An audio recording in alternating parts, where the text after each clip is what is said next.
안녕하세요. 매일매일 배우는 개발자 배우리 365입니다. 이번 영상은 배우리와 함께하는 헬로 코틀린 13번째 시간으로 특별 클래스를 알아보도록 하겠습니다. 코틀린은 코딩 생산성을 매우 중요시하는데요. 코딩에 자주 사용되는 몇 가지 특별 클래스를 제공합니다. 이번 시간에는 그 중에서 자바와 비교하여 오브젝트 키워드 개념과 사용법을 알아보도록 하겠습니다. 자, 그럼 코틀린의 오브젝트 키워드를 알아보도록 할까요?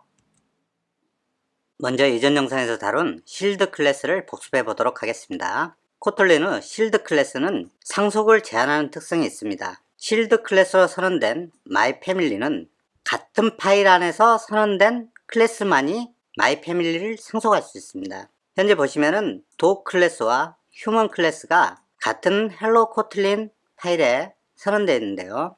다른 파일에서 선언된 클래스는 실드 클래스인 myFamily를 상속할 수 없습니다. 코틀린뿐만 아니라 모던한 프로그래밍 랭귀지는 상속 사용을 제한하는 경향이 있습니다. 왜냐하면 상속을 원함형하면 해결하기 어려운 문제를 양산하기 때문입니다. 이전에 말씀드린 것처럼 클래스를 조립하는 방식은 상속과 구성이 있는데요. 되도록이면 상속 대신에 구성 방식으로 클래스를 조립하는 것을 최근 언어에서는 권장하고 있습니다. 실드 클래스를 사용할 때 자주 사용되는 표현이 펜 표현식을 사용하는 것입니다. 왜 그러냐면은 실드 클래스는 이전에 배운 n은 클래스처럼 제한을 가지고 있기 때문에 펜 표현식에서 else 브랜치를 사용하지 않아도 되기 때문입니다. 이 else 브랜치가 나중에 굉장히 곤란한 문제들을 많이 일으키는데요. 프로그램을 처음 개발을 하고 나서 이후에 수정이 되고 새로운 기능이 추가가 되는데 그때 문제를 일으키는 경우가 많이 있습니다. 시간이 지나기 때문에 개발자의 기억력도 낮아지고요. 또한 더불어서 그 코드를 처음 개발한 개발자가 아닌 다른 사람이 인수인계 받아서 개발하는 경우도 많습니다. 컴파일 타임에 에러가 나지 않고 런타임에 에러가 발생하는 것은 에러의 원인을 찾기가 쉽지 않습니다. 다시 한번 말씀드리지만 펜 표현을 사용할 때 else 브랜치를 되도록이면 사용하지 않는 습관을 가지면은 여러분들이 개발자로서 더 나은 프로그램을 개발할 수 있는 방법 중에 하나입니다. 자, 그러면 오늘의 주제인 오브젝트 키워드에 대해서 알아보도록 하겠습니다.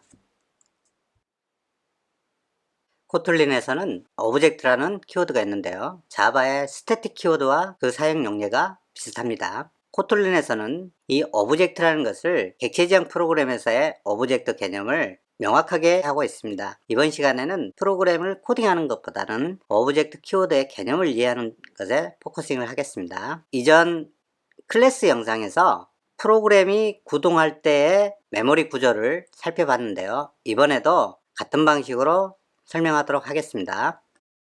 현재 우리가 작성한 코드가 있는데요. 이 코드가 실행이 될 때 메모리에는 코드 영역과 스택 영역과 힙 영역이 할당이 된다라고 말씀드렸습니다.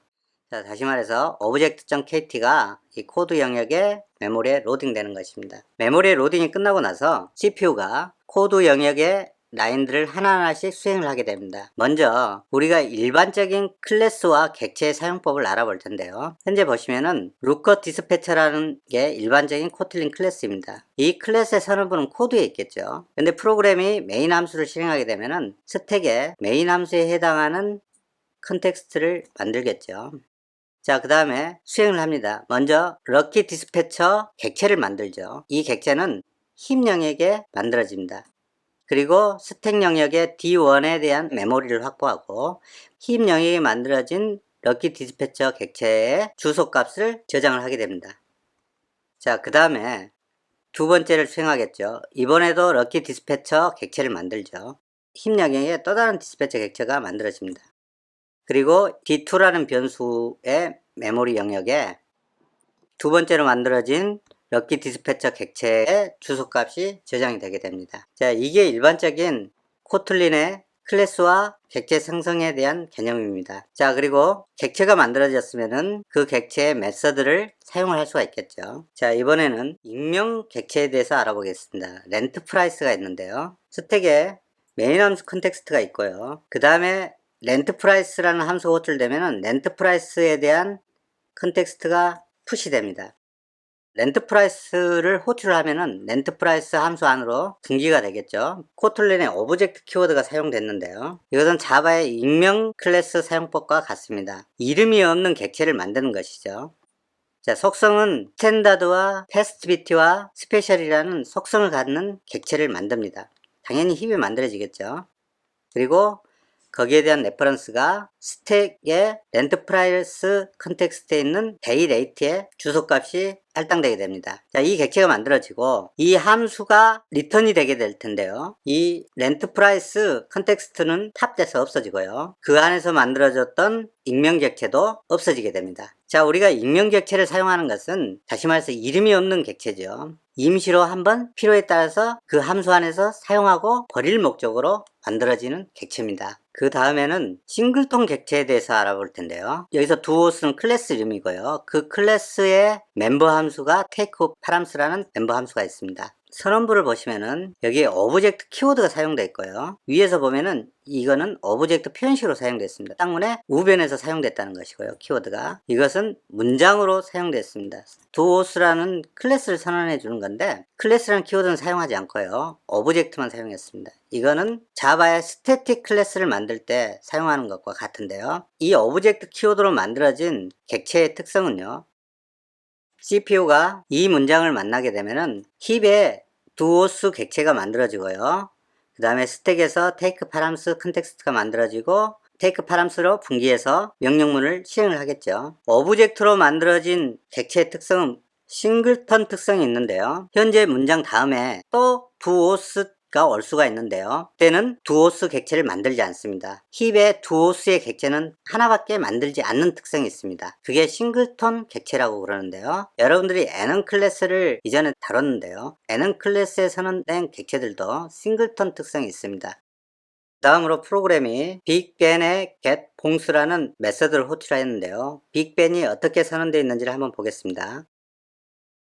빅벤은 일반 클래스인데요. getBongs가 컴패니언 오브젝트 선언으로 만들어져 있는 메서드입니다. 이것은 자바의 스태틱 메서드인데요. 여러분들이 아시다시피 스태틱 메서드의 특징은 뭐냐면은 빅벤 자체는 일반 클래스입니다. 빅벤 클래스를 이용해서 객체를 만들어 줄 수 있는데요. 빅벤 객체는 힙에 여러 개가 만들어질 수 있습니다. 그런데 컴패니언 오브젝트 본거는 색깔을 좀 다르게 할게요. 하나만 만들어지고요. 그 여러 개의 빅뱅 객체에서 이 컴패니언 객체를 공유를 합니다. 정리를 하도록 하겠습니다. 먼저 첫 번째 용도가 익명 객체를 만들 때 사용된다는 것입니다. 이때는 오브젝트의 표현식이라고 말합니다. 자, 그 다음에 오브젝트가 선언부에 왔는데요. 이때 오브젝트의 용도는 싱글톤 클래스를 만들어주는 용도로 사용됩니다. 코틀린에서 컴패니언 오브젝트라는 키워드가 있는데요. 이 키워드는 자바의 스태틱 클래스와 같은 용법입니다. 자, 여기까지 코틀린의 오브젝트 키워드에 대해서 알아봤고요. 다음 시간부터는 코틀린의 함수적 특성에 대해서 알아보도록 하겠습니다. 감사합니다.